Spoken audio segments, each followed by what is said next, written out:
मैं इस पुस्तक की प्रकाशक माहेश्वरी सर से अनुरोध करूंगी, कृपया मंच पर पधारें।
पूर्व राज्यसभा के सांसद हैं और जिनको मेरे पिताजी का सानिध्य था, उनके सहयोगी के रूप में राजनीति के साथ, साहित्य के साथ और भी विभिन्न विषयों पर उनकी अक्सर उनके साथ चर्चा होती थी।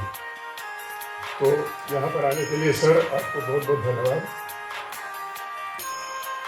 इस Indira Gandhi national centre for culture and arts के जो सदस्य सचिव हैं और जो हमारे आज के मुख्य अतिथि हैं सज्जनानंद जोशी जी, तो इनको मैंने पुस्तक की प्रति दी और मैं इनसे मिलता रहा हूँ और इनको मैंने अपनी भी जो है लिखी हुई कुछ रचनाएं इनको दी है, तो उससे थोड़े बहुत प्रभावित हैं, पता नहीं मुझे कितने प्रभावित हैं। तो इन्होंने यहाँ पर आने के लिए मुझे हाँ कहा तो मुझे बहुत अच्छा लगा। ये हमारे आलोक मेहता जी, मैं इनको आलोक मेहता जी कह रहा हूँ क्योंकि ये हमारे परिवार के सदस्य हैं और ये पिताजी के साथ तो थे ही थे, साथ में हम कविता झा। तो मैंने उसमें जो मेरा आमंत्रण है उसमें मैंने लिख दिया कि समस्त झा परिवार, तो उसी परिवार की सदस्य हैं ये। और उस तरह से ये गेस्ट नहीं है, ये हमारी होस्ट हैं, हमारे साथ हैं।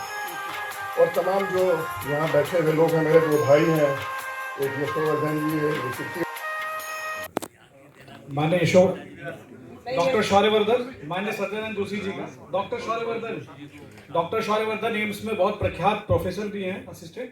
माननीय शौर्यवर्धन जी, सज्जनानंद जोशी जी का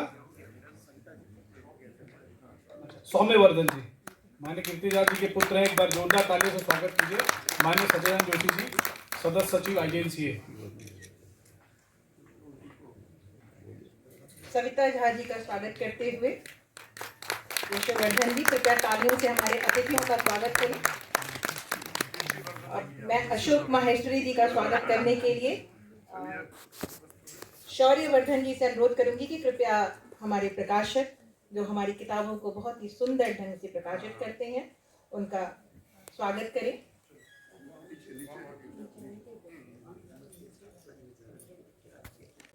श्रद्धेय भगवत झा आजाद जी की पुस्तक मृत्युंजयी के लोकार्पण के अवसर पर आज के इस कार्यक्रम के सम्माननीय अध्यक्ष आदरणीय जनार्दन द्विवेदी जी, मंच पर उपस्थित आदरणीय आलोक मेहता जी, आदरणीय आशुतोष जी, आदरणीय सविता जी, आदरणीय राजवर्धन जी, आदरणीय यशोवर्धन जी, आदरणीय कीर्तिवर्धन जी, सभागार में उपस्थित सभी सम्माननीय देवियों और सज्जनों।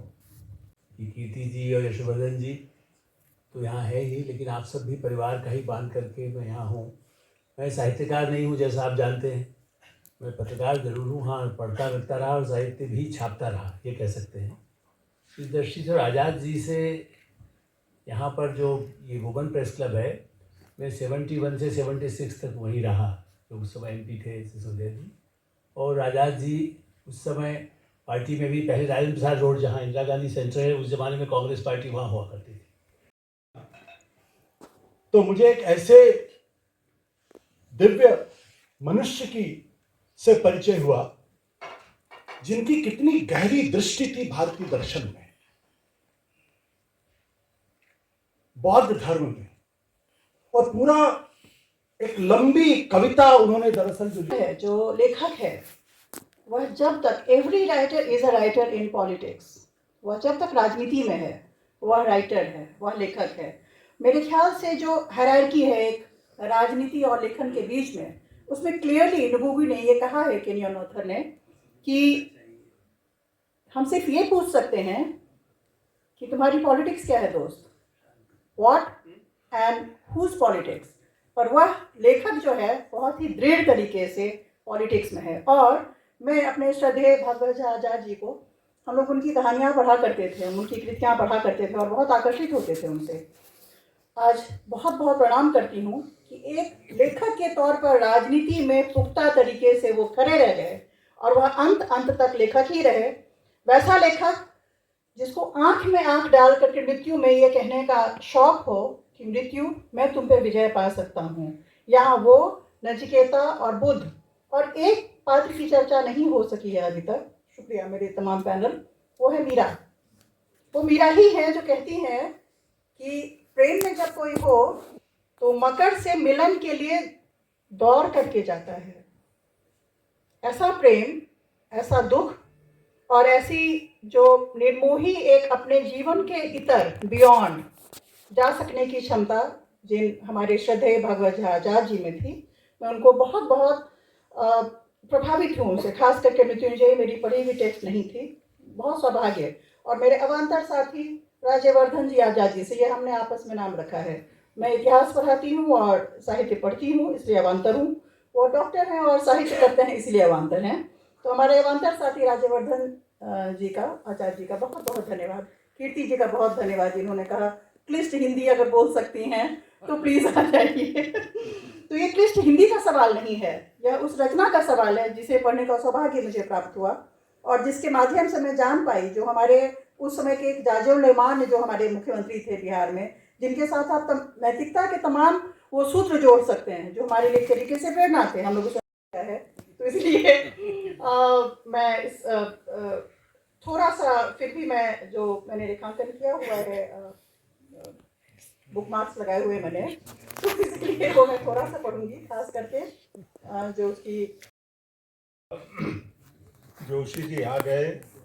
मैं यहाँ से शुरू करने वाला था कि इस क्षण में अनुपस्थित जोशी जी, तो अब कहूँगा बहुविध प्रतिभा के धनी सच्चिदानंद जोशी जी, पुराने साथी भाई आलोक मेहता जी, राजवर्धन आजाद जी का नाम बाद में लूँगा, सविता जी और आशुतोष जी, और ये भ्रातृत्रयी जिसमें राज, यशो, कीर्ति सब हैं।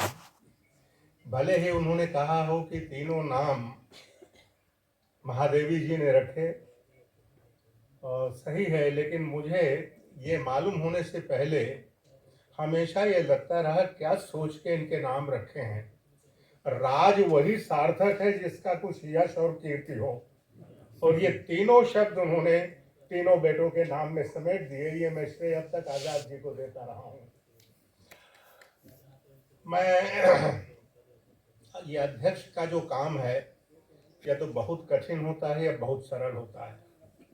आज मेरे लिए सरल है। कठिन तीन तरह से होता है, बहुत धीरज के साथ सब कुछ सुनना पड़ता है। दूसरा, सारे लोग सारी बातें कह चुके होते हैं तो अध्यक्ष के पास थोड़ा कम बचता है। तो जब मुझे अध्यक्ष के लिए कहा जाता है तो पहले से सावधान रहता हूँ कि वो सब नहीं कहना है जो कहा जा चुका है। तीसरी सुविधा मुझे आज है कि 5:30 का समय लिखा था और आगे बीत चुका है, तो मैं सावधान हूँ कि मुझे अधिक समय नहीं लेना है, समय की सीमा का मुझको ध्यान है। तो मैं अपनी इस सरलता को ध्यान में रखते हुए जितने संक्षेप में संभव है कुछ बातें कहना चाहता हूँ, और मैं उन बातों को बिल्कुल नहीं दोहराऊंगा, कोशिश करूंगा कि ना दोहराऊं जो कही गई हैं।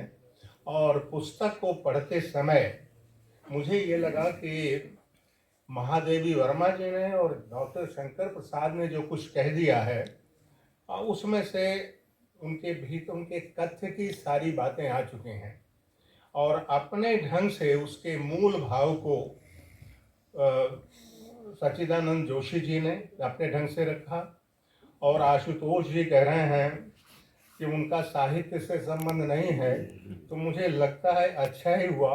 पत्रकारिता में आप ऊधम मचाए रहते हैं, साहित्य में होते तो और ज़्यादा मचाते, तो अच्छा हुआ साहित्य से आप दूर हैं। आलोक मेहता जी के संस्मरणों से मुझे बहुत सारी बातें याद आई।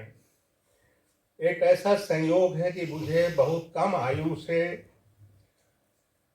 आज़ाद जी से पहले की जो स्वाधीनता सेनानियों की पीढ़ी थी, उससे मेरा बहुत निकट का संपर्क रहा, और वो सड़क से जेल तक का संपर्क रहा, इसलिए बहुत कुछ जानने और सीखने का मुझे मौका मिला। आज़ाद जी को मैं, उनकी मेरी जो बातचीत होती आज मैं उसको लंबा नहीं करना चाहता। मेरा जो संबंध बना वो इसी आधार पर बना था। मेरे हिसाब से वो स्वाधीनता सेनानियों की दूसरी पीढ़ी में आते थे, यानी जो लोग 1920 के आसपास या उसके बाद पैदा हुए हैं वो दूसरी पीढ़ी थी, और जब 1942 का आंदोलन हुआ तो वो सब लोग 18 साल से 22 साल की उम्र के लोग थे। ये मैं पूरा सर्वेक्षण करके कर रहा हूँ। उदाहरण के तौर पर ये जो पुराने लोगों के इनका संबंध कर रहे हैं, तो ये लोग उस जयप्रकाश नारायण, डॉक्टर राम मनोहर लोहिया, इन सब के बाद वाली जो पीढ़ी थी, ये नाम मैं इसलिए ले रहा हूँ क्योंकि 1942 के आंदोलन से वो मूलतः युवा आंदोलन था और उसमें ये लोग नेता हुआ करते थे। तो जब आज़ादी, जब 42 का आंदोलन हुआ तो आज़ाद जी उस समय 20 साल के रहे होंगे, और आज आप देखते हैं कि जो लड़के लड़कियां इस समय 15 से 20, 22 इस उम्र के हैं, वो कितने चेतन और जागरूक हैं। और उस समय आज़ादी की लड़ाई में कितने लोग ऐसे थे न जाने जो 14-15 साल की उम्र में आंदोलन में जेल चले जाते थे। तो वो उस भावना से प्रेरित थे। तो मैं उस पीढ़ी के एक प्रतिनिधि के रूप में देखता हूँ। और ये जो महादेवी जी उनसे 15 साल बड़ी थी, शायद उनका जन्म 1907 में हुआ था, और लेकिन महादेवी जी का जो पूरी दृष्टि है समाज के प्रति, वो उस समय भी अत्यधिक प्रगतिशील थी। और मुझे व्यक्तिगत अनुभव है संयोग से कि एक बार मैं उस समय समाजवादी युवजन सभा का अखिल भारतीय सचिव मंत्री हुआ करता था, तो हमने एक राजनीतिक कार्यक्रम में उनको इलाहाबाद में बुला लिया। तो उसमें हिंदू हॉस्टल तक कहते थे, मदन मोहन मालवीय कॉलेज अब नाम है, और वहाँ पर आकर के उन्होंने निसंकोच बहुत सारी बातें कही। तो मैं कहना चाहता हूँ कि उस पीढ़ी के होने के नाते, और ऐसे एक और नाम मैं लूँगा, डॉक्टर रघुवंश, उनका जिक्र भी है इस पुस्तक में। डॉक्टर रघुवंश से उनके इस तरह मेरे अध्यापक थे, और अभी मेरी बहुत पास पोस्ट कार्ड में लिखी उनकी चिट्ठियाँ रखी हुई हैं। तो वो इनको भागवत नाम से बुलाते थे, क्योंकि डॉक्टर रघुवंश का जन्म 1921 में हुआ था, इनका 22 में हुआ था, तो मित्रता वाला भाव रहा होगा। अरे वो भागवत से भेंट हुई नहीं, तुम्हारी क्या बात होती है उनसे, ठीक ठाक है, क्या कर रहा है, कैसे होता है, इस तरह का आत्मीयता का भाव उस समय की पीढ़ी में हुआ करता था। अब ऐसी बहुत सारी कहने की बातें हैं जिनको मैंने अभी कहना चाहता, लेकिन मैं ये कहना चाहता हूँ कि जो कुछ भी आप उनके बारे में कहें, असल में गौतम बुद्ध के जीवन पर उन्होंने लिखा, सब कुछ हुआ, भीतर से वो आदि से अंत तक रिबेल थे। क्योंकि मैं उनकी बातचीत, लोगों से जो संबंध देखता था, उसमें कोई औपचारिकता नहीं होती थी, और मेरा उनका संबंध इसीलिए दूसरी तरह का था। सब बातें वो कर लेते थे, और ज़्यादा वो क्या कहूँ, राजवर्धन जी ने इशारा कर दिया है, इसलिए उसको मैं ज़्यादा नहीं कहना चाहता हूँ। उन जो इस पुस्तक पर आके अगर मैं बात कहूँ, उनका हमेशा जो चिंतन चल रहा है, जो घटना चल रही है, जो घटनाक्रम चल रहा है, उससे आगे उनका दिमाग चला जाता था, और उसमें बजाय रचने और रमने की जगह वो लगातार ये देखते थे कि इसके बाद क्या है, इसके आगे बात क्या है, इससे आगे क्या जाता है, यहाँ तक तो हमने कर लिया, उसके बाद क्या होगा। और इसका मुझे एक अनुभव हुआ। एक तो मैं कह दूँ, इसमें डॉक्टर शंकर प्रसाद ने किसने लिखा है, वो 1986 वाली जो बात है उन्होंने अनुमान लगाया है, लेकिन वो 1986 ही था, उसमें 6 लिखना शायद रह गया है, लेकिन 1986 था जब वो महासचिव थे, और वो पत्र महादेवी जी का उसी समय का है, 1986 का ही है, क्योंकि हम लोग वहीं एक ही साथ ही बैठते थे, तो मुझको उसका अंदाज़ा है। तो उस समय एक कमेटी बनी थी। ये जो उस ज़माने में जब राजीव गांधी प्रधानमंत्री थे तो SC/ST का एक कंपोनेंट प्लान बना था। उसके लिए पहले AICC की कमेटी बनी थी। संयोग से वो उसके अध्यक्ष बनाए गए थे उस कमेटी के अर्जुन सिंह, और मैं उसका सेक्रेटरी था। आज़ाद जी और कार्तिक उरांव और बहुत सारे लोग, उड़ीसा के जो आदिवासी नेता, ये सब लोग उसके सदस्य थे। उसी के बेसिस पर, उसी रिपोर्ट की बेसिस पर हुआ था।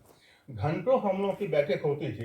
बैठे हैं हम उस मुद्दे पर, और आज़ाद जी एक प्रश्न उठा देते थे, अच्छा ठीक है, ये अगर हम इम्प्लीमेंट कर दिया, हमने इसको लागू कर दिया, इसके बाद क्या करेंगे, इसमें ये होगा तो क्या होगा। तो एक जो प्रश्न करने की, और ये प्रश्न मैंने जब ये देखा उन्होंने कितना पढ़ा होगा भारतीय वाङ्मय को, ये खाली गौतम बुद्ध का मामला नहीं है, भारतीय वाङ्मय को, बाकी जो दर्शन की हमारी परंपरा है, और एक अंतर्निहित सांस्कृतिक परंपरा है हमारे देश की, उसकी कितनी जानकारी उन्होंने प्राप्त की होगी पढ़ लिख करके, ये कितना जाना समझा होगा। ये एक मतलब इसके आधार पर मैं कह सकता हूँ इस पुस्तक के कि भारतीय आख्यान के, जिसके गौतम बुद्ध के आख्यान के साथ भारतीय सांस्कृतिक परंपरा का संपूर्ण दृष्टिपथ उनकी आंखों के सामने था। मैं कवित्व पर टिप्पणी नहीं करने जा रहा, 25 बातें हो सकती हैं उसकी रचना की, उसकी अभिव्यक्ति की, उनके निष्कर्षों की, लेकिन उन्होंने इसको समझने की कोशिश की थी। और मुझे जो इसमें से मिलता है वो मिलता है कि हमारी आधी समस्याएं, मैं आशुतोष जी ने एक प्रश्न उठाया था, अभी मैं उस पर सीधे नहीं जाऊंगा, आज उसका अवसर नहीं है और समय भी नहीं है। एक प्रश्न है ये, जो हमारी आधी जो समस्या है वह हमारी भारतीय सांस्कृतिक परंपरा को सही दृष्टि से न देखने के कारण है। मुझे आज तक जितना मैंने पढ़ा है, जो कुछ मैं जानता हूँ, एक उदाहरण नहीं मिला जहां भारतीय सांस्कृतिक या दार्शनिक परंपरा में कहीं भी छोटापन हो या दूसरे मतांतर का तिरस्कार हो। अस्वीकार अलग चीज है, तिरस्कार कहीं नहीं मिलेगा, कटुता का भाव नहीं मिलेगा।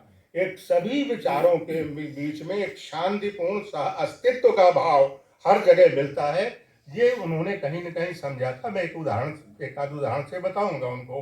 वो देखा इनकी जो गौतम बुद्ध को जो चुना उन्होंने, उनके जीवन को चुना, ये नकारात्मक दृष्टि से नहीं चुना। उन्होंने आखिर क्या कहा, दो चीजें हैं मैं जितना समझ पाया हूँ बुद्ध के दर्शन में। एक तो निर्वाण, ये निर्वाण क्या है, अगर मैं उसको आज की भाषा में कहूँ तो मैं ये कहूँगा कि ये हमारी जो सारी आज की सामाजिक या जो भी व्यवस्था है, और ये समाज, राजनीति, धर्म, परंपरा, इसमें सब कुछ आ जाता है, वो वाण बिद्ध है। जगह जगह वो तीर चुभे हुए हैं जो पीड़ा देते हैं, दर्द देते हैं। उस पीड़ा और दर्द से मुक्त करने के लिए करुणा की जरूरत है। व्यवस्था को वाण मुक्त करना ही निर्वाण है, और वही जो सुख है आत्मा का, वही मुक्ति है। मैं भारतीय दर्शन को इस रूप में देखता हूँ, गौतम बुद्ध के दर्शन को भी इसी रूप में देखता हूँ। कहीं ना कहीं इन शब्दों के प्रयोग न किए जो मुझे पढ़ते समय लगा कि शायद वो उसी की खोज करते हैं। इसमें इतनी अंतर कथाएं हैं, जैसे महाभारत के लिए कहा जाता है ना, यन्न भारते तन्न भारते, एक पुरानी कहावत है। जो महाभारत में नहीं है समझ लो भारत में नहीं है। और ये महाभारत पढ़ते समय भी मुझको ये लगा, जो तमाम किस्से कहानियां हैं उसी का जो बाद में एक रूपांतर है, वो हमारा पंचतंत्र है या हितोपदेश है, वो सरल ढंग से उनको कहा गया है। तो एक तरह से इसमें जो इतनी अंतर कथाएं जोड़कर इसका विस्तार किया गया है, वो शायद वो यही समझाने की कोशिश करते हैं, लेकिन वो रूढ़ अर्थ में मूलतः कवि नहीं है। उनके पास उनकी कवि की भावना है, कवि की आत्मा है, कवि का हृदय है, और हृदय से भी इसके साथ साथ चलने वाली बुद्धि भी है, मस्तिष्क है। वो वाला नहीं है जो उसमें है ना, ईड़ा और पुराने जो लोग साहित्य को जानते हैं, और श्रद्धा का जो संवाद है, रसपगी रही पाई न बुद्धि आई, इस तरह वाला द्वंद्व वहां पर नहीं है। क्या और है क्या संपूर्ण दर्शन, बुद्ध का जीवन क्या है, वो जीवन एक तरह से उनकी जीवन क्या था, अंतर्द्वंद्व से संकल्प तक की यात्रा है। अंतर्द्वंद्व से संकल्प तक की। अंतर्द्वंद्व कब मिटता है? जब मनुष्य के मन के भीतर संकल्प पैदा होता है, दृढ़ निश्चय पैदा होता है, तब उसके बाद वो आगे बढ़ता है। और एक तरह से कहें तो वो सत्य की खोज के प्रयास से करुणा तक की यात्रा है। और बस करुणा का जो एक शब्द है वो एक ऐसा मूल शब्द है, अगर आपके भीतर करुणा होगी, करुणा का भाव होगा, तो कोई गलत काम कभी नहीं होगा। कोई किसी को आप दर्द नहीं देंगे, किसी को आप तकलीफ नहीं देंगे, किसी को आप सताएंगे नहीं, किसी का दुख होगा तो उसे दूर करने की कोशिश करेंगे। ये करुणा का भाव क्या है? मानवता और क्या है? अहिंसा और क्या है?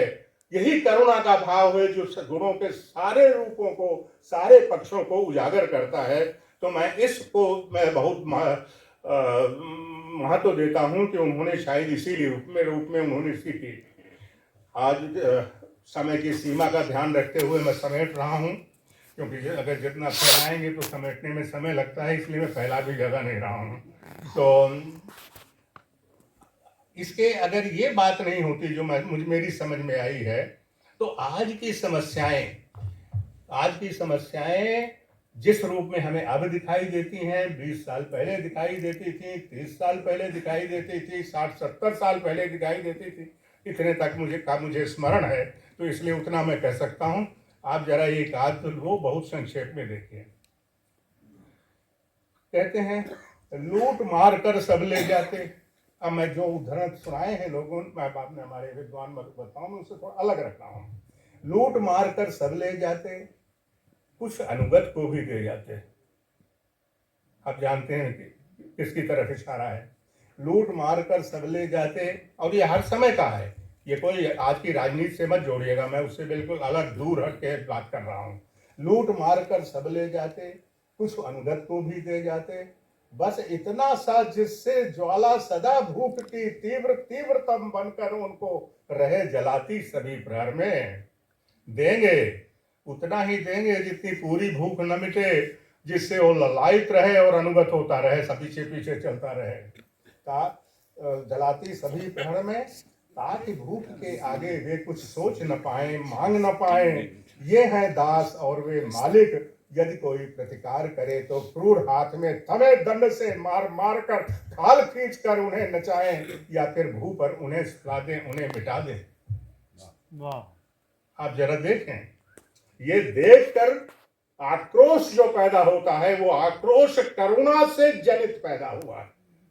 कोई अगर बड़ा आंदोलन, बड़ा कार्य होता है, अगर भीतर से करुणा का भाव होगा, वो आत्मा में आपके भरा होगा, तो उसको आक्रोश के रूप में लाकर परिवर्तन का प्रयास करेंगे। अब इसमें एक और उदाहरण देता हूं। वो आज से 90 साल पहले लिखा गया था। कामायनी को और लोगों में जयशंकर प्रसाद ने जो लिखा था, क्योंकि मेरी दृष्टि जयशंकर प्रसाद को ये लोग समझते हैं छायावाद और ये सब, उतना ही नहीं है, कहीं उससे बहुत गहरा भी है। कामायनी में एक प्रसंग आता है, यहाँ सतत संघर्ष, 90 साल पहले लिखा गया था, यहाँ सतत संघर्ष विफलता कोलाहल का यहाँ राज है, अंधकार में दौड़ लग रही मत वाला ये सब समाज है। क्या 2025 में नहीं लिखते देता कभी? यहाँ सतत संघर्ष विफलता कोलाहल का यहाँ राज है, अंधकार में दौड़ लग रही मत वाला ये सब समाज। ये भाव, और जब मैंने इसको पढ़ा तो मुझे फौरन ये याद आ गया। एक और है,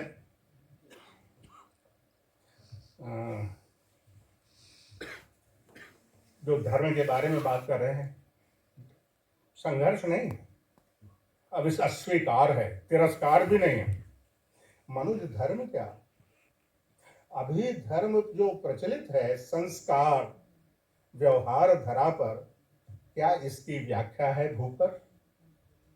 सभी प्रभावित हैं वादों से। मैं आज की बात कर रहा हूं। सभी प्रभावित हैं वादों से और उन्हीं के प्रतिवादों से। पारस्परिक विरोध सूत्रों से, मूल्यों की मोटी व्याख्या से, कर्मकांड के धूल कणों की परत चढ़ी है मूल मंत्र पर। रूढ़िवाद की अंध कथाएं अंग बनी जो धर्म ग्रंथ की। उतना हिस्सा छोड़ना है, उसका अस्वीकार भर करना है, और कोई समस्या यहाँ पर नहीं है।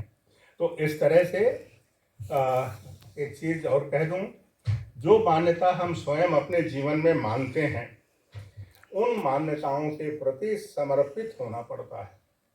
और मैं तो इसमें एक विचित्र सी तुलना कभी कभी अपने मन में करता हूँ। जोशी जी, बहुत सारी प्रेम कथाएं लिखी गई हैं, बहुत सारे भक्तों का समर्पण लिखा गया है। क्रांतिकारियों का समर्पण ही तो था, जो अपने प्राणों को हथेली में लेकर घूमते रहते थे। इस सब के पीछे कॉमन क्या है? सिर्फ समर्पण। तो भक्ति हो, प्रेम हो, क्रांतिकारिता हो, सामाजिक कार्य हो, जो कुछ वह है, मूल मंत्र तो वही समर्पण है। वो समर्पण कहां से आता है? वो समर्पण अपने लिए नहीं होता है, वो मूल्य प्रेरित होता है। आप किसी मूल्य के प्रति समर्पित होते हैं, तब उसके बाद आपके भीतर इतनी गहरी भावना बैठ जाती है जिससे आप आगे कुछ करने को तैयार होते हैं। अभी इनको अंदाजा नहीं होगा, सोनी पांडे जी मेरे बीच बैठी हैं, एक कार्यक्रम में मिली थी। इन्होंने एक अपनी पुस्तक मुझे दी थी, मैंने इनको इतना लिख दिया था कि मैंने पढ़ लिया, सुनो कबीर। तो मैंने इन पर टिप्पणी की, मैंने कहा अच्छा, कबीर ने सबको सुनाया था, आप कबीर को सुना रहे हैं। मैंने पढ़ा नहीं था तब तक, अंदर मैंने पढ़ा। छोटा सा इनका एक लघु उपन्यास है, और उस लघु उपन्यास में उत्तर प्रदेश के आजमगढ़ के एक इब्राहिमपुर नामक गांव की कथा है, और उस कथा में 3 पीढ़ियों का अंतर्द्वंद और आंतरिक संघर्ष है। और एक बात मामले में चुप हुई, मैंने इनको मैसेज में लिखा था कि इसमें एक चरित्र ऐसा है, वो मुझे आपसे मिलता जुलता रखता है, लेकिन उन्होंने उसका जवाब नहीं दिया, ना हाँ में ना। तो बहरहाल मैं कहना ये चाहता हूँ, जब आदमी कुछ कहता है, लिखता है, और अगर आपको लगता है कि उसमें जीवन का सत्य है, तो वो एक मतलब उस पर ठहर कर सोचने की जरूरत होती है। और शासक का कोई भी हो, दल और समय की बात नहीं है, ये अंतिम बात है मेरी, उसका चरित्र हमेशा एक जैसा रहता है। थोड़ा बहुत, क्योंकि शासक को तो शासन को भी तो बनाए रखना है ना अपना। क्योंकि एक ऐसा होता है कि उसको एहसास होता है कि अब लोगों को महसूस करना चाहिए कि मुझसे अच्छा कोई नहीं चला सकता, और कुछ लोग इसी में घुलते रहते हैं कि वो वहां तक नहीं पहुंच पाते, और कुछ लोग उसी में अपना उनका रूप बदल जाता है, क्योंकि उससे उस सत्ता से वो एकाकार हो जाते हैं। बहरहाल बिना टिप्पणी के मैं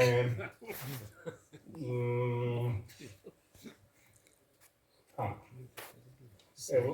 2 छोटे से इसके स्टेंजा।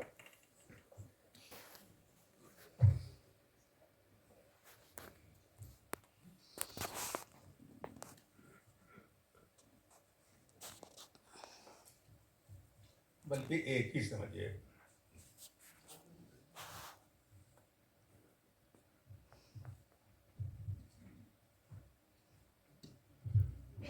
वो लंबा है, थोड़ा छोड़ देना चाहिए मुझे लगता है। उसमें कुल मिला के बात कही गई है कि भाई सब हमारे अनुचर होकर बन रहे हैं, सब हमारे निकट उसमें रहें, इसी के प्रयास में सारा जीवन बीत जाता है। तो इस हिसाब से अगर मैं देखूं तो भागवत झा इनके आज़ाद जी की पुस्तक का आशोषी साहित्यिक दृष्टि से मूल्यांकन करने की जगह मानवीय दृष्टि से मूल्यांकन करना अधिक महत्वपूर्ण होगा, और उससे ज़्यादा कवि को जानना होगा। निखिल कुमार जी थोड़ा सा सुस्ती आ गई उनको, वरना मैं जानता हूँ कि उनके बहुत सारे लोग जो उनके पिताजी के समय थे, उनका मैं कुछ जिक्र करना चाहता था, आज उसको छोड़ देता हूँ। धन्यवाद। और आप सब लोगों को सुनने का मौका मिला यहाँ। और यहाँ की व्यवस्था से वैसे तो उनको माफ़ी मांगनी चाहिए, जो समय लिखा था उससे ज़्यादा समय लिया, आप संभाल लीजिएगा।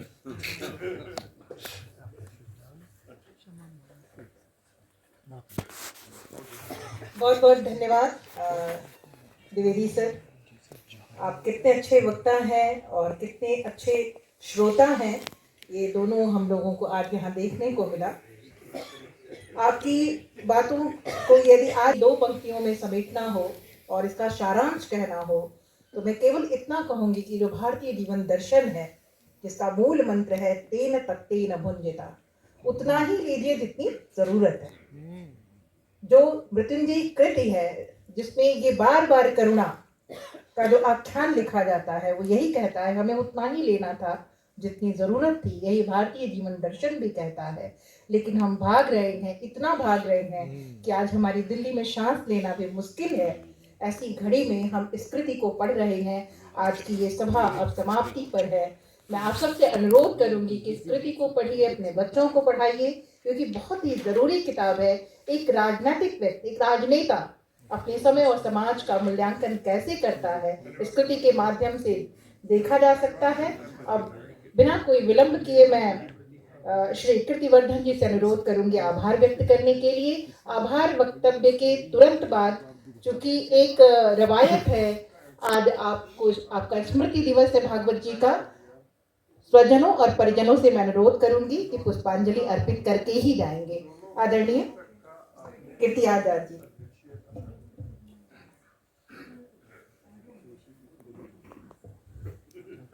सम्मानित मंच, अभी शुरू में आदरणीय सच्चिदानंद जी ने कहा था कि हर एक पिता को गर्व होता है जब वो अपने पुत्रों के नाम से जाना जाता है। सच मानिए तो हम लोग उनके पद चिन्हों पर ही चले, और आज अगर जीवन में जिस स्थान पर पहुंचना चाहिए नहीं पहुंच पाए तो उसके लिए मैं अपने पिताजी को श्रेय दूंगा। मेरे भाई का सबसे पहले ऑप्थेल्मोलॉजिस्ट, आंखों के डॉक्टर हैं, और इनके नाम से आज़ाद टेक्निक चलता है।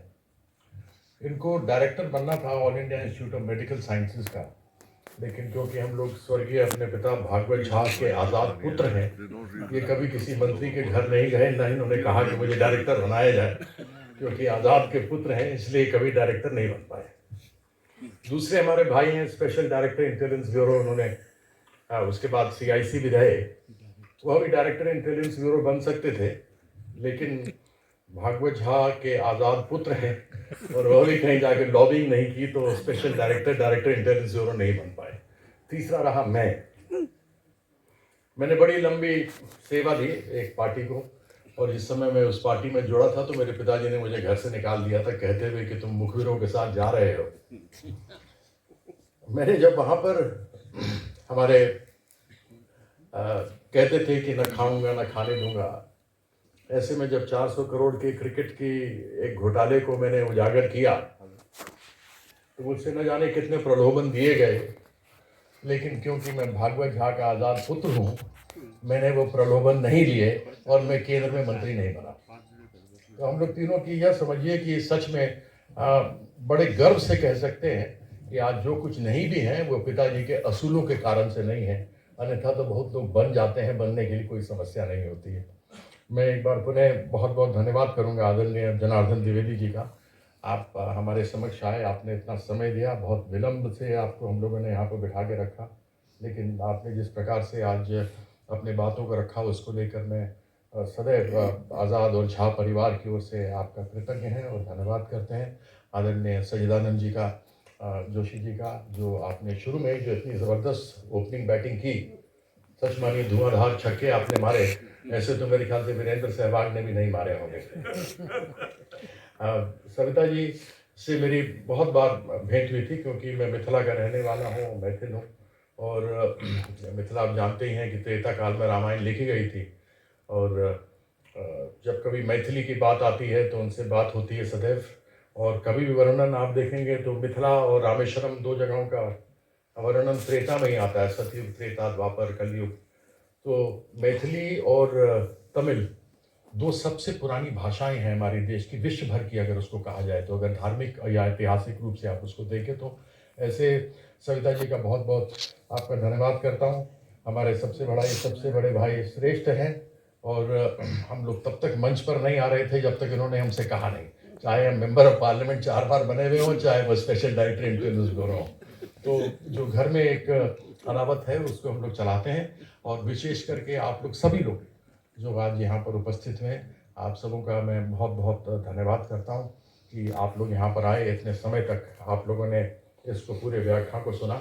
मैं पिताजी की एक कविता से, जिस समय वह मुख्यमंत्री से उनको सभी लोग, उनके ही पार्टी के लोग घेर कर उनको निकालने में लगे हुए थे, तो उन्होंने एक कविता लिखी थी, और यहाँ पर कृष्ण की तुलना एक मनुष्य से उन्होंने की है, जब उन्होंने कहा कि लघुता में भी कृष्ण आज सांपों से बहुत बड़ा है, विषधारी मत डोल कि मेरा आसन बहुत कड़ा है। और वह था कालिया नाग के लिए, और उस समय कालिया नाग की तरह सभी लोग उनके ऊपर लगे हुए थे।